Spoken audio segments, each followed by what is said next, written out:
Hello friends, आजिकार सुंदर mini blog को आपण मैंने समस्त स्वागत जनाऊँगी। जेहेतु आज मंगलबारटा थिला पाखरे टिके साई मंदिर टिके माने घट बोहीकि पूजा टी होता। तो मत मो स्वामी कहले चलो तुम भी घट बोड़ेब। तो मु रेडी हो गली घट बोड़ापे। देखिपे आम तो बंधर पा नहीं सब घट नहीं साई बापा पाखक जाऊँ।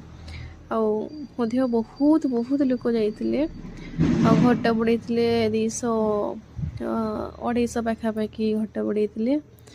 मो दांत देखिए मुझे जापारे मुझे कौटा बोलिकी। आपण मैंने साई बाबांकर भक्त कि नुह आपण मैंने कमेंट माध्यम निहाती जनइबे।